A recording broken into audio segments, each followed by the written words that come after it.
আমরা ভাবি যে মেয়েদেরকে প্রপোজ করলে মেয়েরা হ্যাঁ বলে দেবে, অথবা 1% হলেও, মানে everyone, each and every one ভেবে যায় 1% হলেও যে মেয়েদেরকে প্রপোজ করলে মেয়েরা হ্যাঁ বলে দেবে। এই ইন্ডিয়ার অর্ধেকের বেশি মেয়ের এক্সপেকটেশন হচ্ছে বলিউড লেভেলের, আর সেখানে তুমি চাইছো তোমাকে অ্যাকসেপ্ট করুক যে কোনো মেয়ে।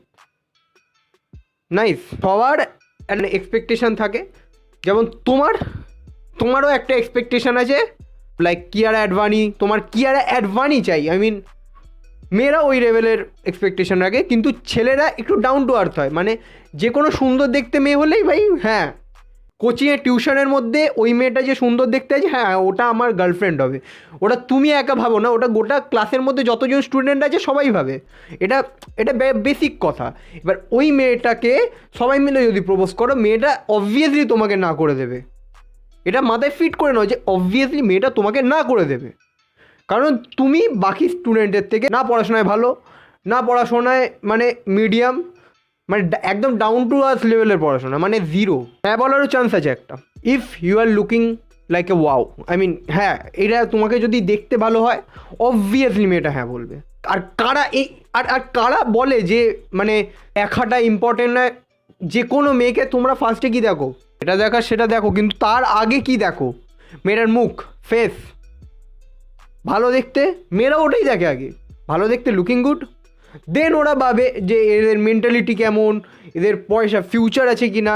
যারা বলে না ফিউচার, তারপরে বাকি কথা বলার স্টাইল, মেন্টালিটি, ভাই ভাঁড় মেয়ে যায় মেন্টালিটি। তো আমার সব থেকে রাগ ধরে ছেলেগুলোর উপর, তারা হচ্ছে ফাক বয়।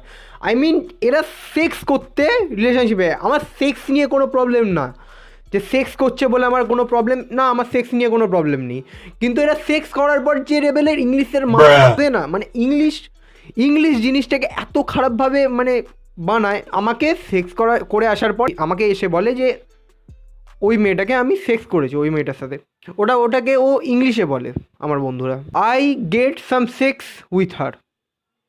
আই মিন আমি দাঁড়িয়ে আছি ওর সামনে, আর দাঁড়িয়ে দাঁড়িয়ে ইংলিশের মাকে দেখছি আমি, আই মিন ইয়া। আর কিছু হর্নি হাবাসচোদা ছেলে থাকে যেগুলো রিলেশনশিপের 1 সপ্তাহ তার পরেই এই রকম ধরনের মানে ভয়েস মেসেজ পাঠায়, হ্যালো আই লাভ ইউ, কী করছো, you are so beautiful, send some picture of your boobs. দেখো আমার সব ঠিক আছে, রিলেশনশিপ নিয়ে আমার কোনো প্রবলেম নেই, আমার অ্যাকচুয়ালি রিলেশনশিপ নিয়ে প্রবলেম নেই, আমার প্রবলেমটা হচ্ছে ব্রেকআপ নিয়ে। আই মিন ইয়েস, ব্রেকআপ করার পর যত বন্ধুরা আছে তাদের সাথে যার ব্রেকআপ হয়েছে সে আসবে, এসে সে তার কষ্টের কথা বলবে। আর আমার একটা কোয়েশ্চেন হচ্ছে, মেয়েদের ব্রেকআপ টাইম কতদিন, মানে ব্রেকআপের পর কতদিন ওরা কষ্টে থাকে যতটা ছেলে থাকে। আই মিন ইয়া, মেয়েদের হার্ডলি 3 মাস 4 মাস, হার্ডলি 5 মাস 6 মাস, তারপরে ওরা ছেলে পেয়েই যায় ভাই। কিন্তু ছেলেদের তো এটা নয়, ছেলেদের কোয়েশ্চেন হয় যে রিলেশনশিপ তো চলে গেল, মেয়েটা চলে গেল, এরপর আর মেয়ে পাবে তো আদৌ? কারণ ছেলেদের একবার রিলেশনশিপ হওয়ার পর আর একটা রিলেশনশিপে যাওয়াটা অতটাই ইজি নয় যতটা মেয়েদের, এটা ফ্যাক্ট ভাই, এটা ফ্যাক্ট। আর আরেকটা হচ্ছে যেটা বলছিলাম, যে ওই গ্রুপটার মধ্যে একটা ওই ছেলেটা যে রিলেশনশিপে ব্রেকআপ হয়েছে সে সেই সব গল্প বলতে থাকে, তার মাঝখানে তো একটা ছেলে ভাই চেলে ওঠে, তুই তো চুতিয়া ভাই, তুই তো চুতিয়া।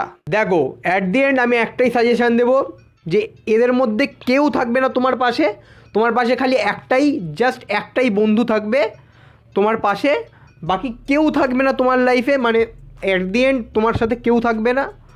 আর তার জন্য তোমাকে কী করতে হবে, রাত্রিবেলা স্যাড স্ট্যাটাস দিতে হবে হোয়াটসঅ্যাপে, বালিশে কান্না চোখের জল মুছতে হবে, ঠিক আছে, গাঁজা খেতে হবে, মদ খেতে হবে, ঠিক আছে, জমিয়ে নেশা করতে হবে, সিগারেট খাবে, সিগারেট ফুঁকতে শিখতে হবে। বাই দ্য ওয়ে এটা জাস্ট ভিডিওর জন্য বলছি, কেউ ভুলভাবে নিও না, ঠিক আছে। অ্যাট দি এন্ড এটাই বলছি, গোটা ভিডিওটা একটা মজা, জাস্ট ফর ফান ছিল।